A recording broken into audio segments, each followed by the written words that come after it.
You looking mighty dapper, Professor. Oh, I do. No, I give it up.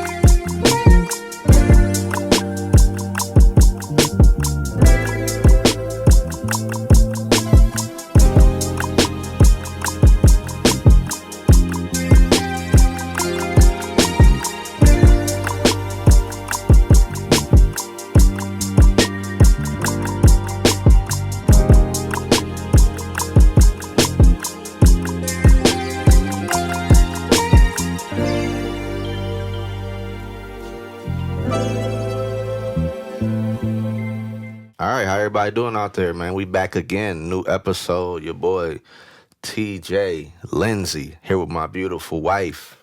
I'm Ty Lindsay. And we got a new show today. We're going to really drop a lot of game on this episode right here. It's an important episode, so let's get to it. How you doing today, wife? I'm doing good. How you doing today? I'm doing good. Good. That's good. Very good. Mic is a little low. Very well. My mic is low? You good now? Okay. All right. So let's get it in. I got a lot of good stuff today, man. A lot of good questions. So we're going to get started with the event that we went to yesterday. So you were invited to a women's event. Was it National Reading Month? And Women's Month, yeah. In Women's Month. Okay. I'm going to let you just talk about the event and your experience, and I've got a question for you. Okay. So, like TJ said, it was National Reading Month and Women's Month. Legacy Academy, which is a school in Mansfield, Ohio, they invited me. Well, Shay Harris thought of me. She put this together. She thought of me and invited me out to showcase my work. I had an amazing time. I met a lot of great people, and I'm just going to pretty much shout out everybody that I came across. For you, those of you who don't know, I think there was Miss, oh man, what was her name? Oh my goodness. Miss Cook. No, Miss Cook. Obasita. I believe that's her first name. Miss Obasita Cook. She is an author. She wrote about her story, surviving breast cancer. And then Dr. Sprinkle. She's a sweetheart. She was she was a joy to be around. She was a sweetheart. She actually has her own publishing business. So if you want to write, I believe she's out of Mansfield, Ohio. Her and her husband was there. So we got a chance to meet them and talk to them. Miss Candace Cole, which you guys probably can't see this, but she is the founder of Ruby's Outreach, and I got a chance to meet her. She does a lot in the community, especially for women who experience trafficking, who is trying to get out of that lifestyle. She was a joy and a pleasure to be around. You know, she loved to talk about her testimony, how God pulled her out. She is on Instagram. Her name is Candace Cole, and she is out of Mansfield, Ohio. Then we have Miss Brandy Johnson, which a lot of people know Brandy, she's known for a lot of books and a lot of work that she do in Mansfield. But I got a chance to meet her, and just was in the know about a lot of the things that she had going on. I do know her movie Powder Blue. Powder Blue is getting ready to drop, I believe, this year. So be on the lookout for that. Yeah. We had Miss Ashanti King and her children. They were out. They had great lemonade. So the babies were out there doing their thing as well. And Miss Crystal. This is her book here. I started reading it. It's a good so far. What I've been reading, very good. She was a joy to be around as well. She is local too, and she also has a daycare. And then, last but not least, my cousin, Tiana Sykes. She's a sweetheart. That's an incredible woman. as an incredible woman. All the women there were incredible, but it was just a joy and a pleasure to be around her, to see a lot of the things that she does and what she's doing for the community. You guys need to get with her, especially regarding your babies. She's really big on financial literacy, starting young. She has wrote several books. And she's the founder of Tea Talk. Yes, Tea Talk. But yeah, so I had a great time. That's time. Good. That's good. Put it. Okay. Cool. Yeah. All right. So that was good. That's good. It was definitely a good event for sure. Definitely inspiring. A lot of good folks there for sure. So what stood out to you most about that experience, and how did it feel to see other authors from your community showing up for each other? What stood out to me the most? I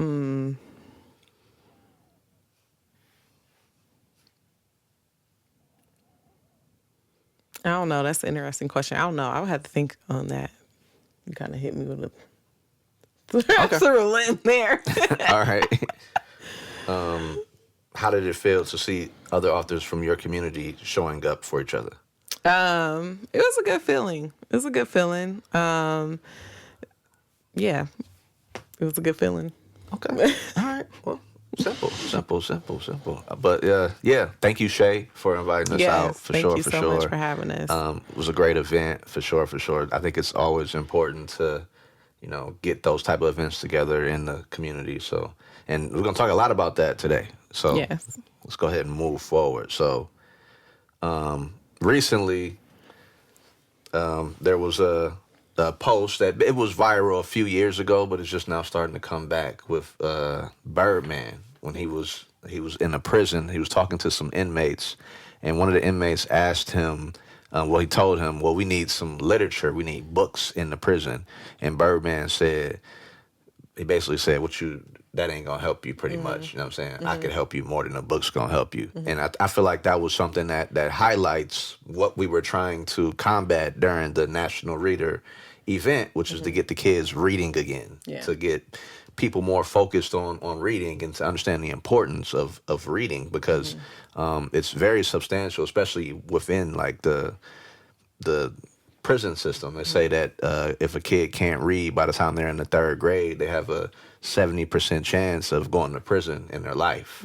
So I think that's a very important aspect of the whole reading conversation. But we're going to also talk about a documentary we recently saw. So we recently saw this documentary called, what was it called?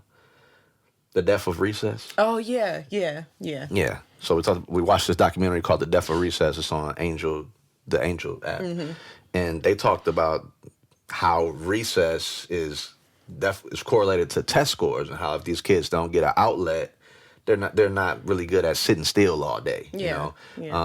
Also, they talk about how the Bible was taken out of the school system. And I think there's a connection there between reading the Bible and reading in general. So do you feel like there's a connection between recess and faith being taken out of the schools and the kids' performance? Yes. So basically what he was saying in the documentary, I absolutely agree. Even outside of our own personal feelings, right? They did the stats and it obviously showcased that the kids need recess. And one of the very interesting things in that documentary was he actually interviewed little kids, about recess. And one of the girls were just basically like, God created the outside. He created nature. Why would we take away from his creation, or why would we strip kids from his creation? And that was like, I couldn't believe a little elementary kid was saying that. Yeah. But I feel like it's important. It's important. Like you just said, they need the break, and then they need to be able to come back. And then as far as taking the Bible out, now at this point, there's a lack of structure. There's no morals. I feel like moral is lost at that point, and it's hard to do it. Like, I shout out to all the teachers out there, and shout out to the people who are working with the youth, period, because it's hard. Now it's hard because I have no backup. You know, I have no backup. I can tell you what I know. I can tell you what I've read in the Bible. I can tell you what God has done for me, but taking it completely out of the school now, I have no backup. And I may be the only teacher there that's a believer. You know, so it's harder. That's how Yeah. I feel about it. Yeah. It's a bit harder. And I feel like that's one of the reasons why they probably took it out is because of the actual teachers. Yeah. A teacher not believing in what they're teaching. But I mean, the opposite is also true. If a teacher is a believer and then teaching natural selection at the same time, like in a science type of course. So, I mean, I think that there's definitely a strong connection. Like a lot of like our grandparents and stuff, they probably learned how to read reading the Bible in Sunday school, you know what I'm saying? Yeah. Also in school, you know, every day when we had to, I know we had to like, when we were young, had to do like the Pledge of Allegiance, things of that nature, you know what I'm saying? Now, I don't think it needs to go that far with like it being like that structure, but the Bible, like one nation under God and things of that nature, I feel like there's a goal there, you know what I'm saying? I want to learn to read because I want to read my Bible, you know, something there, you know, and I feel like that's always good to model your aspirations by, well, the work by a goal.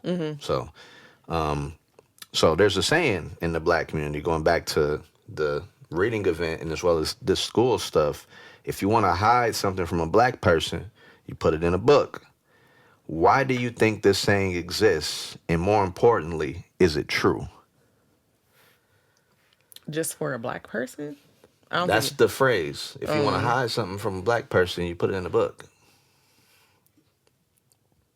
I can speak on it first. I mean, I think that, is it true? I mean, it's case by case, of course, but I feel like we, not even just Black people, Yeah, there's a twist in the generations, especially here recently. If you look at the way that we are described as a people, I think this one came from, you know, at a time where, especially this came from probably like during like slavery times, where, you know what I'm saying, we didn't know how to read, you know. A lot of us still taught ourselves how to read. However, this could have come from that. But I still think that there's truth to it, not only just in Black people, but in our society in general, because a lot of us fail to read books. Like with that event, I know we talked about how there could have been more kids at the event. We wanted there to be more kids and more interaction with reading and stuff like that. So overall, my answer to that question is there's truth to it. It's not only Black people, but the saying, there's truth to it. Put it like that. Yeah, in my opinion. You don't have an opinion on that? I agree with what you were saying. I was just trying to figure out where you were going. Yeah. But yeah, because we're totally in different times. But like you said, it's case by case. But reading is very important, and I definitely would have loved to see more kids there yesterday. But I mean, it still was a great turnout. But I just personally would have loved to talk to the youth a bit more. Yeah. Oh yeah, I feel you. Well, and I mean, in the Bible, I mean, literally, it says that. I mean, Hosea 4:6 says, "My people perish because of a lack of knowledge. Knowledge is power. Yeah. Reading is more than just activity. You know what I'm saying? Like you read to learn. Like you can't. Yeah. Like the Bible is. You can't understand God in a greater way until you're able to read the Bible, you know? Yeah. So that's one thing, but also, you know, the library is free. Yeah. Like okay, I'll give you an example. I work in technology. We got a whole group of people that work in technology. We didn't pay nobody to teach us to do this. I read books. We take courses, you know what I'm saying? Like you can teach yourself anything if you take advantage of reading, and if you take advantage of the resources that are here for you, the programs, like the event that you just went to. Yeah. So all the knowledge is hiding in a book. So we need to seek it out. Yeah. I think that was the whole purpose of that. But we'll move on to the next section here. Okay, so I know yesterday we were talking about the difference between a lukewarm Christian and somebody that's basically ice cold. You know, so many people say they believe in God, yet they don't read the Bible, go to church, or pray. How is that different than from being a non-believer? It's not. Okay. I don't think it's different. Because you said they don't read the Bible, they don't pray, They don't go to church. and they don't go But to they believe in church. God. They always say that they believe in God. Yeah, I would argue that you don't. It's impossible. It's impossible. How could you? But people say that. I mean, a lot of people say that they do. I'm not saying I agree with your point, but Yeah, a I lot think of, that it's impossible. And if I'm not mistaken, there is a scripture that talks about that. Like you can't. How do you say that you are a believer and you don't do these things? yeah. So that's impossible. In my opinion, it's impossible. Yeah. Okay. I understand that. I understand that. So this kind of connects to a situation that's been on the internet that a lot of people have been talking about. So the artist La Russell, he recently had like a song that he dropped that he put out where he basically said that he was talking about Hitler and Trump, and he said Epstein were heaven sent was the phrase he used. Well, we can interpret that and say we know what he meant. Yeah. You know, he was saying everybody comes from God. I can interpret that. There's a lot of confusing messages floating around the internet with an unclear message on faith, similar to this one. Sometimes it's just for like financial gain or just to fit in with the algorithm. Sometimes people will say a name that just, you know what I'm saying, just to get clicks. How dangerous is it when people who don't know the Bible try to teach the Bible? It's very dangerous. It's very dangerous. How so? The scripture about that. What is it? It tells us to be careful of sheep in wolves' clothing.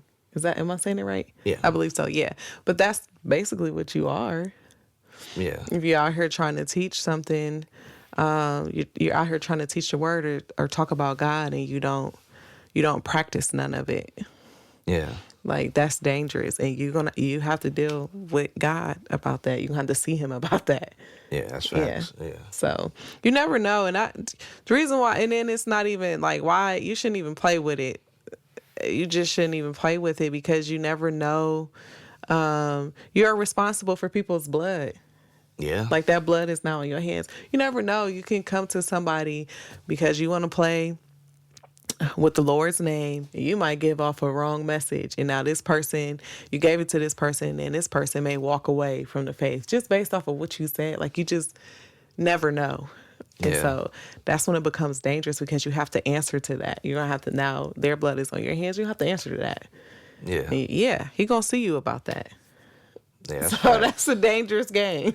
Oh yeah. I think going back to your point on the previous question, it's like I understand, like, I think it may be a societal thing as far as like, because God has been in our society forever and it's kind of engraved into our being to say that you believe in God, but without the practice, you know, they say faith without works is dead, you know? So a lot of the people who say they believe in God, I get you saying that, and that's okay, that's good, because that's a stepping stone to you, you know what I'm saying, really getting into the faith. However, when you start to interpret something that you don't have any knowledge on, I think it becomes dangerous because, like you said, you could lead younger people. You can't disciple somebody in a word that you haven't studied or that you don't know. Yeah. So I think that's something that we got to watch out for online, and especially when you see people that are using the name for clicks. Yeah.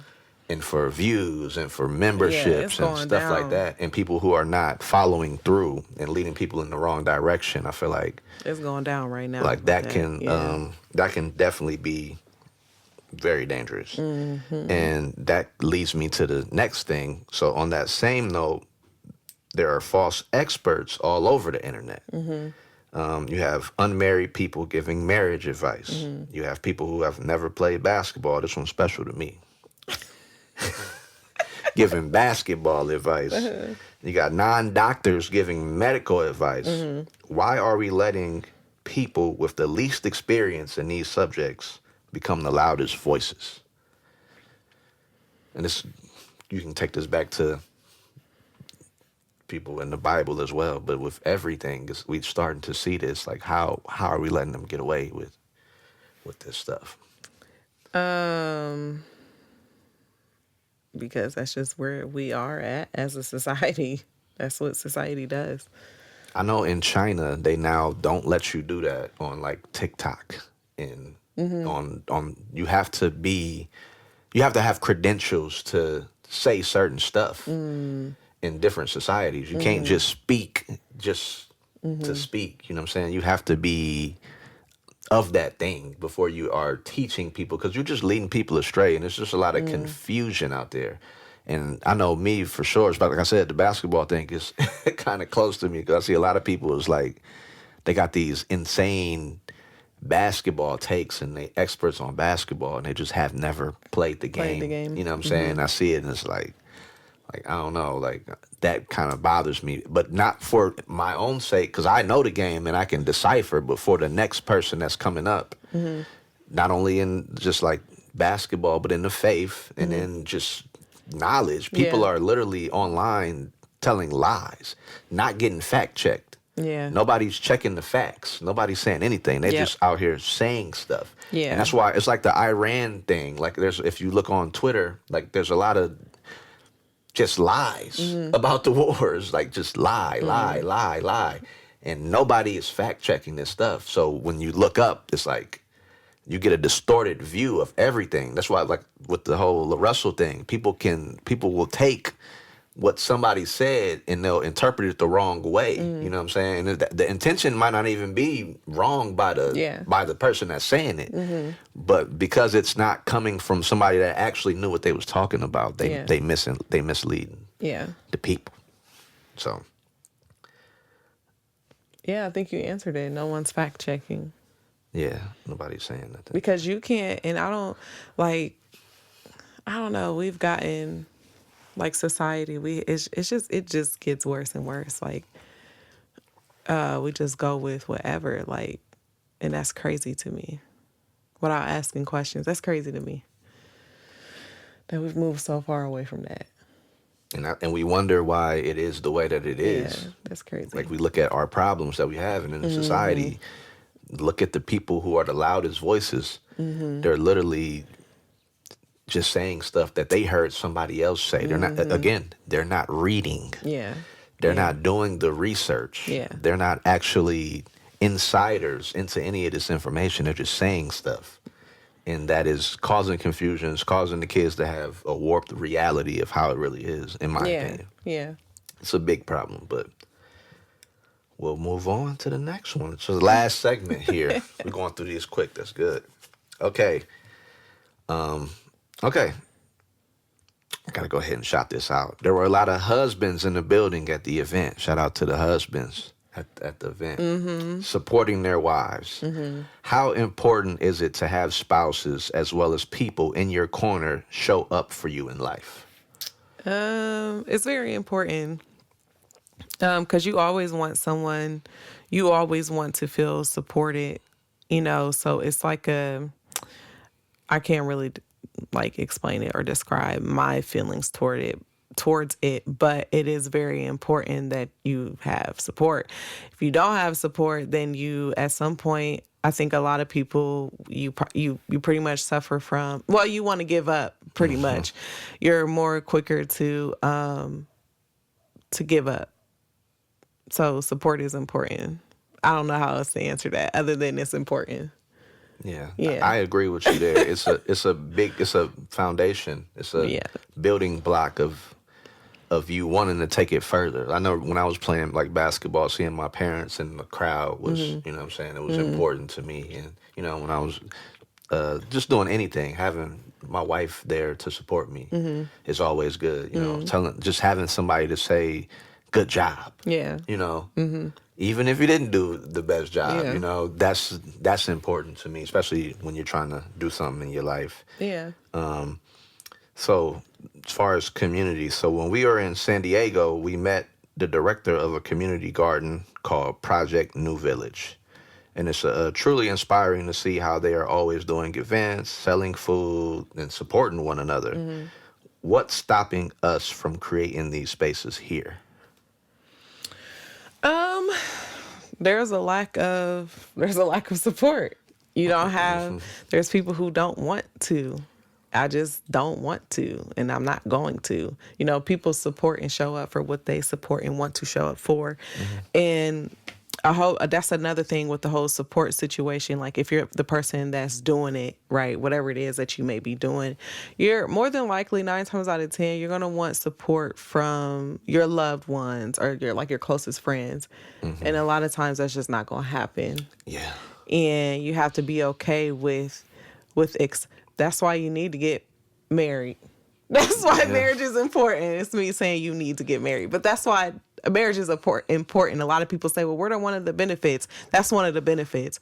I know that I got my right hand man, my best friend. He coming. He gonna come whenever, and I'm gonna be there whenever. You know, just in case we don't have nobody else. But I think that we have to understand that when we're doing stuff, is that the people that we want to support. The people that we want the support from, 9 times out of 10, they're not going to do it. And you have to be okay with that. And we can take that to scripture, where the way they did Jesus when he returned, when he went home. Yeah. There was no love for him. That's facts. You know, it showcases that in the Bible. Like, there was no love for him. So he had to go elsewhere.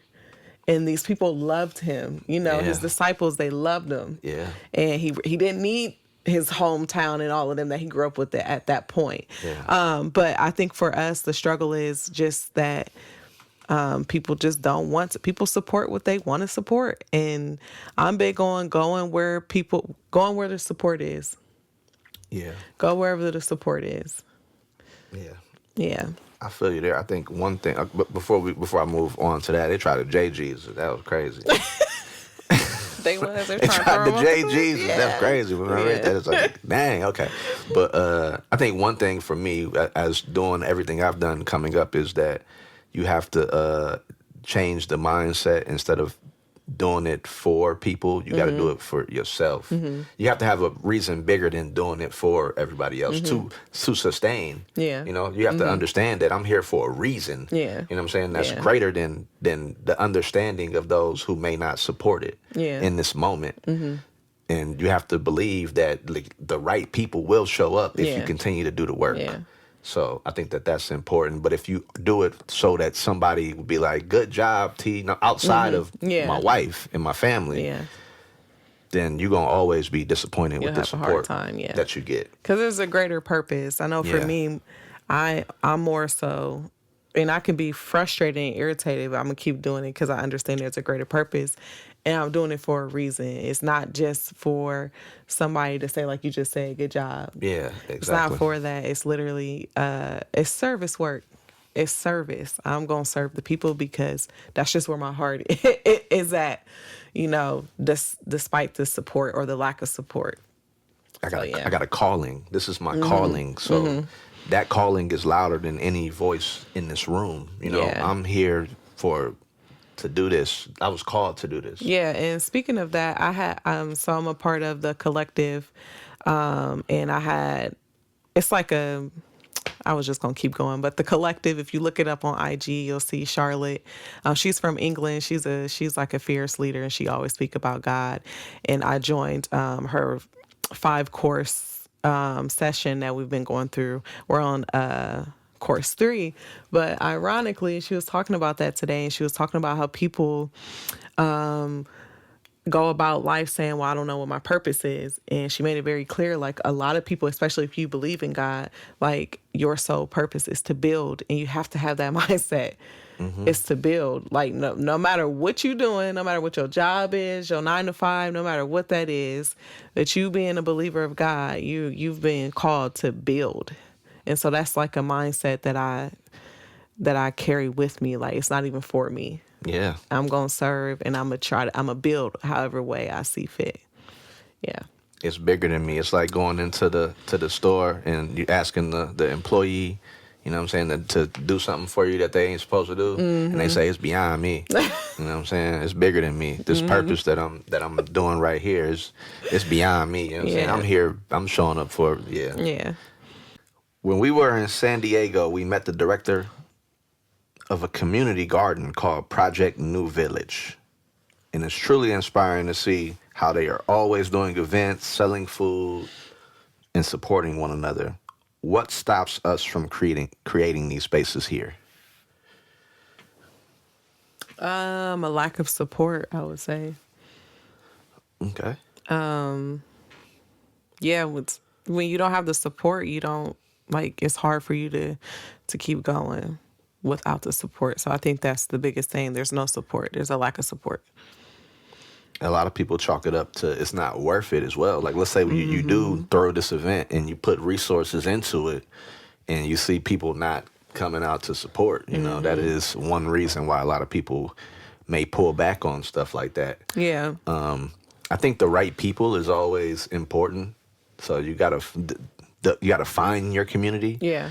And you gotta just find the right people. I feel like they found the right people in the San Diego community there because, they're Yep. people they're just supporting each other, and it's a joyous occasion.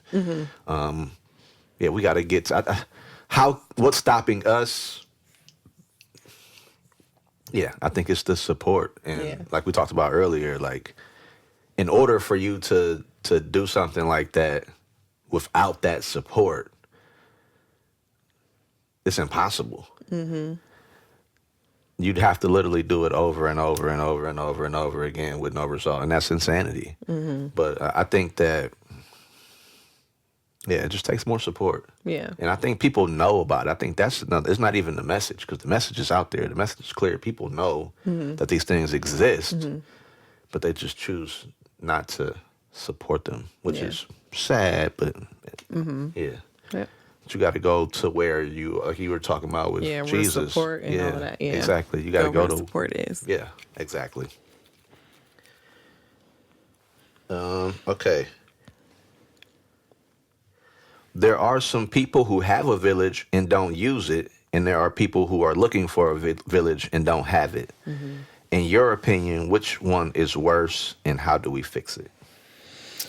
In my opinion, I believe the one that has the village and does not utilize it, I think that's worse. I think you're worse off, because the one who does not have it, who probably craves it and yearns it and wants it, they'll probably go out of their way to find it.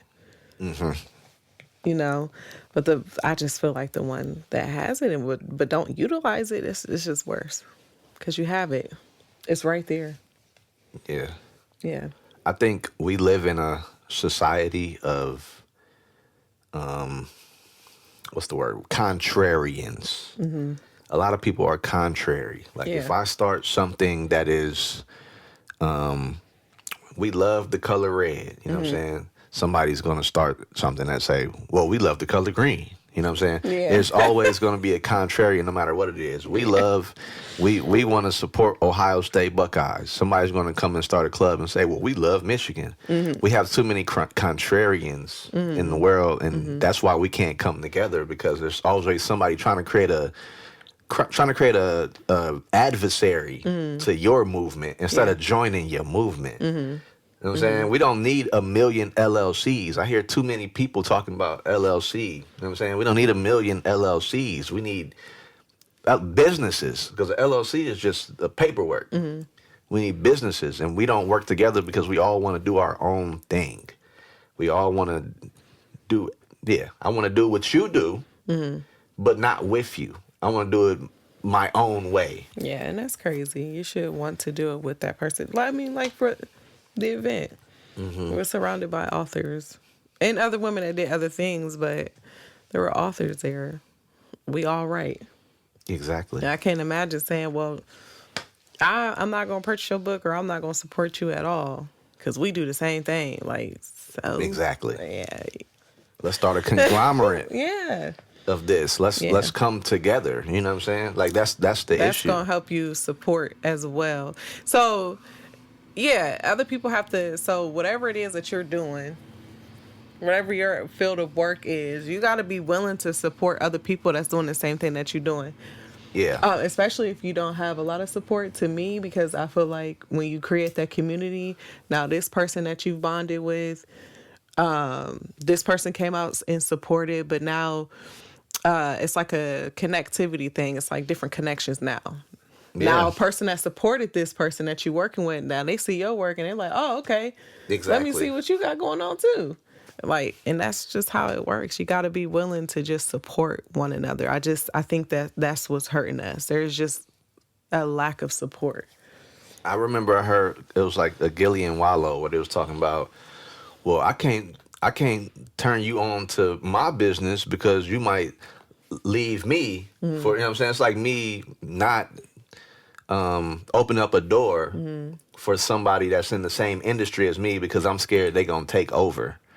You know what I'm saying? What I'm doing. Instead of realizing that in some situations you're gonna bring more people to it because it's gonna be some people that was following that person Yeah. that you were the better person Yeah. for, and it's gonna be some people that was following you that may It yeah, might be better vice better versa. for them. Yeah. Yeah, that problem is an issue with us because we feel like it's enough money out here for all of us. We got to understand that. Yeah. And if we work together, we could accomplish so much more. Like you said, that event was beautiful to see. Yeah, because that's exactly what it displayed. Yeah. You had people coming from different, supporting different authors or supporting different creatives. Whoever was there, they invited their people they came to support. But then you also had those people come out to your table too. Like, oh, okay, what do you do? What do you Exactly. write about? What, and then they get to share what they like to do. So that was like the perfect example of how it should fluctuate and how it should go. That room was nothing. It was just full of nothing but support from all the creatives collectively. Exactly. Yeah, so it should be like that. And if you get it like that, then you just keep branching out and growing You and keep growing. doing it. Yeah. You keep growing. More people. And it's important for the young people. I'm sorry, I didn't mean to cut you off. But it's important for the young people to be able to see that. Exactly, because they not used to that. They're used to us. Exactly, they're used to us doing it the opposite way, which is what we show every day. Yeah. Trying to cut each other head off for a slice of, you know what I'm saying, something small. Yep. And we got to think bigger than that. And I think that's something that I ran into in music a lot. We had people, like, everybody want to do their own thing musically. You know what I'm saying? You got producers and engineers, just everybody wants to do their own thing instead of coming together. Yeah. And making it much easier, building a pipeline. Literally, that's what you should do. Because I might be better at this. Exactly. And I need you because you better at this. Exactly. Yeah. That's how, and that's how the best groups always come together because they have that cohesiveness. Yeah. It's never the people that's siloed. You don't do it without no team. You don't do it without a group. Yeah. So. But yeah, so last question. Did I ask it? No, we didn't get there yet. So while the event, I think this is going to be on the same stuff we kind of talked about. While the event did have a good turnout, there were still a lot of people who could have benefited that weren't there. How do we reach the people who need the village most but aren't showing up? Is it on us to go get them, or is it on them to seek it out? I think it's a bit of both because I can lead you to the water, but I cannot make you drink it. Yeah. And so, and I think that reverts back to the support. I can't just focus on you if that's not the way that you want to go. I have to focus now on whoever is showing interest. 'Cause it's like a revolving door. You're going to have people that's going to show interest, but then you're going to want specific people like, oh, you could benefit from this. Yeah. And then they might not even want that. So it's just like it's just a constant rotation. And I think that it's both of us. It goes hand in hand. You have to want it. And then, yes, I also want to give it to you as well. But be cautious with that because don't focus on a sad person because that doesn't necessarily mean that they're going to receive it. Yeah. And you don't want to forget about the ones that want it. You know what I'm saying? Yeah. So I feel like it's collective as both. You both should be doing it, seeking and being willing to do it, to go out and get it, get the people. But Be cautious. I feel that. I think it's like, I mean, I could set the table for you. Yeah. I can call you to eat. I can set the table. I can set the event up. I can create the event. I can call you to eat. I can market it. I can put it out. Tell them, hey, we doing it. This is what I'm saying. We eating, y'all. Hey, like your mom called upstairs. Hey, time to eat. Yeah. Yeah. I can't make you come down to that table and eat. Okay. And the way God is the same way. It's so crazy that we talk about this because shout out to my editor who actually edited Tripping for God. She actually wrote the foreword for Tripping for God. And when you read it, she talks about the potter. And she talks about how the potter is messing with different clay. And sometimes they'll retry with one set of clay, but that clay ain't molding the way that they needed to mold. So I'm going to dump you off over here, and then I'm going to use this mold or this clay to mold it to how I want it to be. And she kind of referred to God in that area, and that's how God is. Like, he wants to give it to you. Yeah. It's there. But if you're unwilling, okay, I know somebody that is willing, though. Exactly. That's how it works, yeah. And that got to be the mindset. And I feel like it is up to the creator to seek out those who want to get involved. But I feel like the creators end up trying to, seek out the same people who have the same clay. They end up trying to use that same clay that's not working over and over again instead of seeking out the clay that will I got work. this clay over here that's going to... Exactly. Let me work with a new set of clay. Exactly. Yeah. And so that's why I said I think it's equal. I gotta seek it, and you gotta want it. Exactly. Yeah. You gotta want it. You can't. Nothing gonna happen if you don't want it. Yeah. You can't. It can never be a one-way street. I can't want it more than you. Yeah. For your life. Yeah. And for just, you know what I'm saying, the community as a whole. Yeah. So That was the last one. that was the last question. I got a scripture here though, and we talked about showing up for each other. Talked about how it's important to have your family showing up for each other and all of that type of stuff. And I got the Matthew 10:34 through 36, where Jesus said, "Do not suppose that I have come to bring peace to the earth. I did not come to bring peace, but a sword. I have come to turn a man against his father, a daughter against her mother, a daughter-in-law against her mother-in-law. A man's enemies will be the members of his own household." In my opinion, Jesus is giving you the game right there. And that's why it's important to read. A lot of when you read a lot, when you read the Bible and you read other books, you start to realize that a lot of these books were based on biblical principles. When we talk about, he's talking about separating families. He's basically saying that same clay, that clay that's not molding for you. You know what I'm saying? That the people that you're calling down to the table and they ain't coming down to eat with you. You know what I'm saying? Yeah. I came to get with the people that's going come down when I call. Yeah. Yeah. You know, I came to put those people together, and that might not be your family. That might not be your brother. It might not be your best friend. It might not be. It could be anybody. Yeah. Them is the people I came to hook up in this world. Yeah. To march together. The disciples left their families. Yep. To go with Jesus. Yeah. The disciples left their money, their jobs, their entrepreneurship to go with Jesus, and they were all strangers that became brothers. Yeah. Yeah. So, your brothers is the family that you create is always going to be more important than the family you come from. Yeah. So, Absolutely. take that literal, or you can take it your environment. But Yeah. that's all I got. That's it. All right. Visit the website hopefieldradio.com/books. Get the books. Next book signing April 4th. Tell them about it. You just told them. April 4th. It's going to be in Mansfield, Ohio. Mansfield, Ohio. We're going to be there. 4 to 7 p.m. Come get your book. Buy your book on the website. Bring it. We're going to sign them. Appreciate all the support so far. We're going to keep doing. Y'all heard this episode. We're going to keep doing this. We got a calling. You know what I'm saying? For Ty's book, for Ty's message. I have a message that I'm delivering here soon through a different medium, and we're gonna continue to deliver these messages. But Yeah. we love y'all, and like Pam say, pay.